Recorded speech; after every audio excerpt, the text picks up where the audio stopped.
Let me ask you a question. Was there a time that you were so afraid in your life? Merong bang panahon na talagang ikaw ay takot sa iyong buhay? Was there a time that you were so afraid in your life? Siguro magandang ating tignan, when are we afraid? Kailan ba talaga tayo nagkakaroon ng matinding takot? When something new is happening to us, we are afraid. When something uncertain is happening to us, we are afraid. When things are beyond our control, we are afraid. Maraming dahilan kung bakit tayo'y takot sa ating buhay. And I think when we look at our gospel, we see that even the disciples of Jesus were afraid. Why? Because there was a violent storm. Hindi lang basta bagyo, violent storm. Sabi nga ng ibang mga Bible scholars, even if they were seasoned fishermen, because the storm was so strong and very sudden, the disciples were very afraid. Kasi hindi nila inaasahan ganoon kalakas yung bagyo. Hindi nila inaasahan ganoong panahon darating ang malakas na bagyo. Even if Jesus was with them. Kung magandang paalaala yan sa atin, there is no guarantee that because we are disciples of Jesus, we will never be afraid. Palaging merong pa ring takot, palaging merong pa ring pangamba sa ating buhay. But when we look at our gospel, when the disciples were so afraid, they saw Jesus. And in our gospel, we were told that Jesus was asleep on a cushion. Jesus was asleep. Can a person really sleep in the midst of storm? Talaga bang merong makakatulog kapag merong matinding bagyong nagaganap sa iyong paligid? Siguro kapag merong ng bagyo, kapag merong ng calamity, tayo mismo gising na gising. Tayo mismo nagbabantay. Tayo mismo ay hindi mapakali. Pero when we look at our gospel, we see that Jesus was very asleep on a cushion. Siguro may mga pagkakataon, a person can also sleep in the midst of storm when the person does not care. Kapag wala siyang pakialam. Kaya nga minsan, sabi nga natin, yung tao tulog mantika. Kasi hindi niya alam at wala siyang pakialam kung ano ang nangyayari sa kanyang paligid. And that is what they were thinking about Jesus. That's why, ang sabi ng ating ebanghelyo sa ngayon, they woke him and said to him, "Teacher, do you not care that we are perishing?" Listen to what the disciples said to Jesus. "Teacher, do you not care?" Siguro magandang ating tinanyaan, of all people, si Jesus pa ang kanilang pararatangan na walang pakialam. Alam naman ng mga alagad that when Jesus saw the multitude, He was moved with compassion. That is why He asked the disciples where they could get food so that they could feed the multitude. Jesus, when He saw a leper, had cured him. Kasi si Jesus mismo merong pakialam at merong malasakit. Pero look at our gospel. The disciples thought that Jesus was asleep because He does not care. Minsan, ating pinoproject yung ating mismong pagkatao, yung ating karanasan sa Panginoon. Kasi may mga pagkakataon, kapag tayo ay takot, kapag ayaw natin ng responsibility, ano ang ginagawa natin? Umaalis, lumalayo, natutulog na lamang, para bagang walang nangyayari. But my friends, sometimes also, a person can sleep in the midst of storm. Why? Because the person knows who is with him or her. Kasi alam niya at alam nila sino yung kanilang kasama sa panahong yun. Kaya nga sa ating buhay, for example, kaya mong manahimik, kaya mong magkaroon ng kapayapaan kapag kasama mo ang iyong pamilya. Kapag kasama mo yung iyong mga mahal sa buhay, kapag kasama mo yung iyong barkada, pwede kang umorder ng umorder. Why? Kasi you are very confident that someone will pay for it. Merong magbabayad. Meron kang pwedeng kausapin. Meron kang kasama na maaaring merong malasakit at pakialam sa iyo. I think that is what we see in today's gospel. An invitation for us, number one, to let Jesus pacify our storm.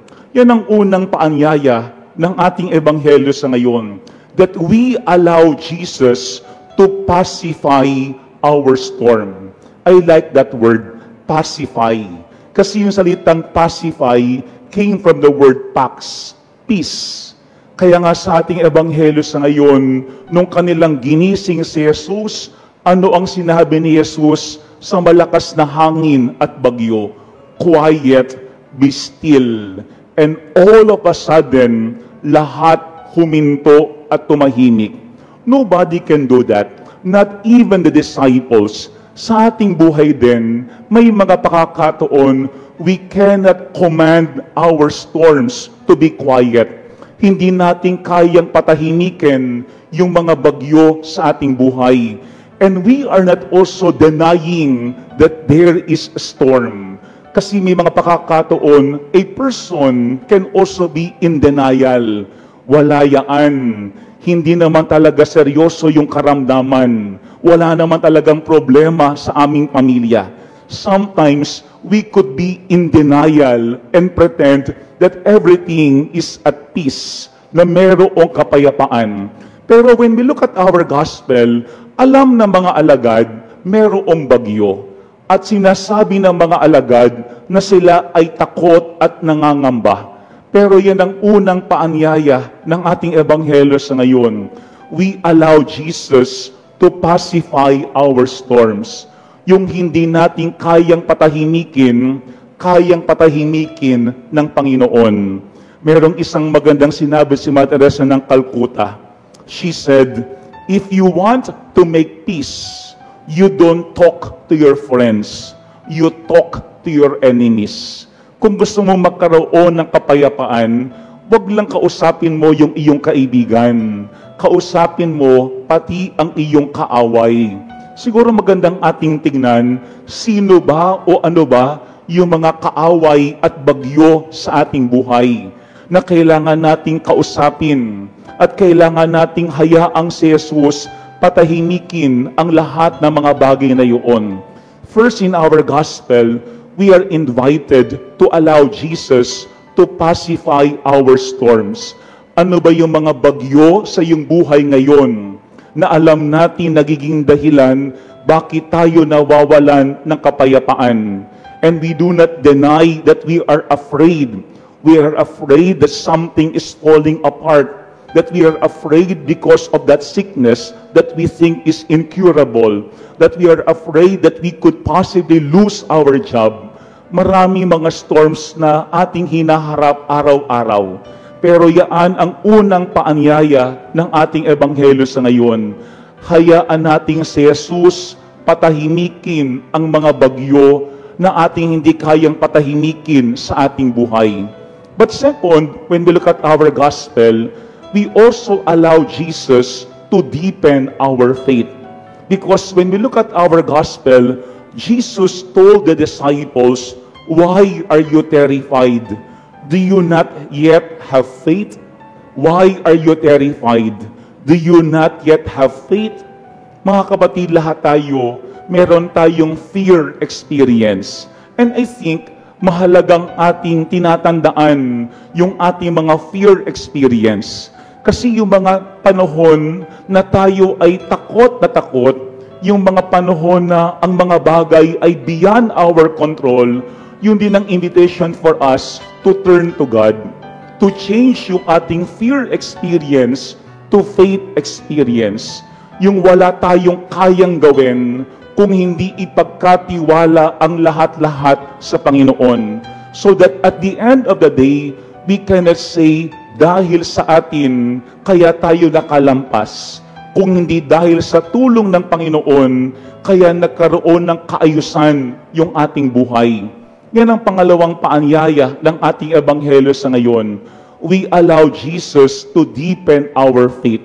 Kasi araw-araw bilang mga alagad, meron pa rin tayong takot, meron pa rin tayong mga pangamba.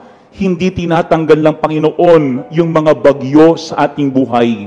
Pero what God is doing to us ay pinapagtibay niya yung ating pananalig, yung ating pagkakilala sa Kanya, para kapag dumating yung mga takot sa ating buhay, alam natin sino yung ating lalapitan. Saint Padre Pio once said, God will not allow you to be lost if you persist in your determination not to lose Him. God will not allow you to be lost if you persist in your determination not to lose Him.